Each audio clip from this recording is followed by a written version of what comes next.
begin.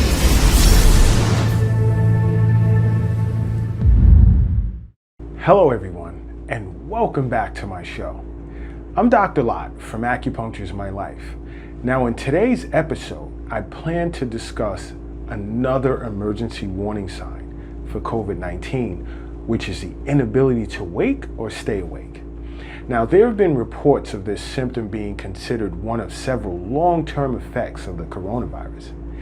Now some that have previously been infected by this virus are noticing they are sleeping longer hours to only awaken and soon after desire to fall back asleep.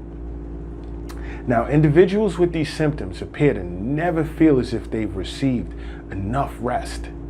Now, I've received calls from two individuals who stated they'd recovered from the coronavirus and are experiencing such symptoms and would like to know if acupuncture can address these symptoms. Now, first and foremost, I'd inquired as to if these individuals had spoken with their primary care physicians with regard to these symptoms, because if not, they were to do so immediately. Now, in speaking with these two individuals regarding their symptoms, I noticed their symptoms were quite similar from a Chinese medicine perspective. Both individuals had become infected by an exterior pathogenic factor, in this case, the coronavirus, that appeared to have suppressed their yang, blocked their qi access, and damaged the qi transformation and transportation function throughout the body to allow for the production of toxic dampness.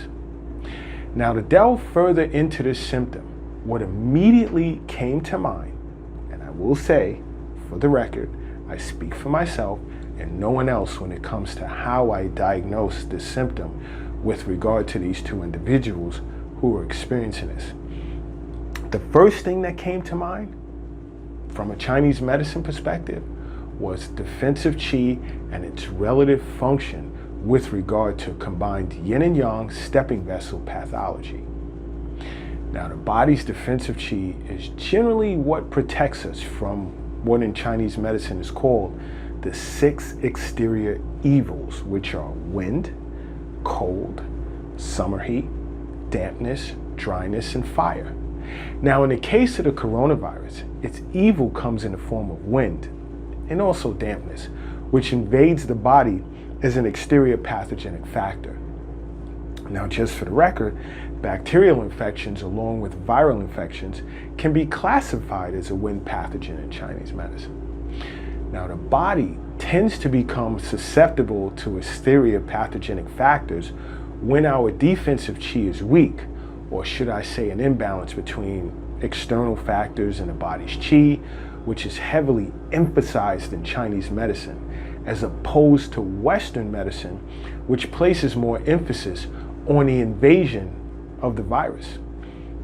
Now, getting back to defensive qi, along with protecting the body, the defensive qi flows in the yin stepping vessel at night, as well as the yang stepping vessel during the day.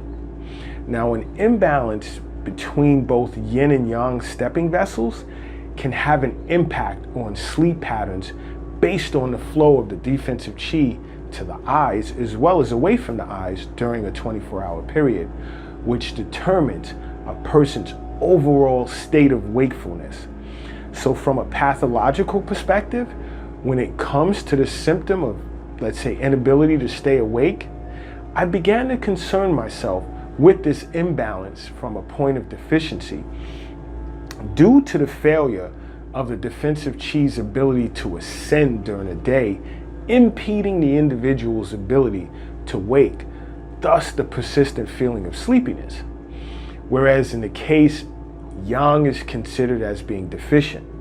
I also noticed, along with sleepiness, these patients had experienced stifling sensations in their chest with a poor appetite and heaviness and muzziness of, let's say, the head and limbs. Their tongue had a greasy texture to it as well. Now, based on information gathered from these two individuals, it appeared they were experiencing spleen yang deficiency, which explains the qi transformation and transportation having been impaired as a result of being infected by this virus. Now, another Chinese medicine disorder that came to mind after briefly diagnosing these patients was somnolence. I tend to struggle with pronouncing that, but in Chinese medicine, somnolence is a constant feeling of sleepiness throughout an entire 24-hour period. An individual can be awakened, but then would immediately fall right back to sleep. So in this case, yin dominates because once again, yang is deficient. Now, yin in Chinese medicine is responsible for inhibition. The symptom of inability to stay awake in the case of COVID-19 appears to display both a deficient aspect, in this case that being yang, and let's say an excess aspect, whereas in this case that being dampness, which again is one of the 6 external evils. Now, sleepiness can be considered a clinical manifestation of dampness. Excess sleep tends to increase the buildup of dampness in the body. In Chinese medicine, dampness and phlegm are heavy, which represents the feeling of heaviness in both, let's say, these patients in which I diagnosed. And when a person experiences a heaviness sensation in the limbs or the head, they tend to feel tired because the accumulation of dampness tends to impede the circulation of qi. Now, my treatment principle for these patients would have an emphasis on draining dampness and strengthening the spleen, as well as needling points on the body and head to reestablish balance between the yin and yang stepping vessels. Now, in my next episode, I'm thinking of taking a 1-episode break from the emergency warning signs of COVID-19 and discussing mouth lesions as an uncommon symptom of COVID-19. So don't forget to subscribe to my channel, and until next time, acupuncture is my life. What's yours?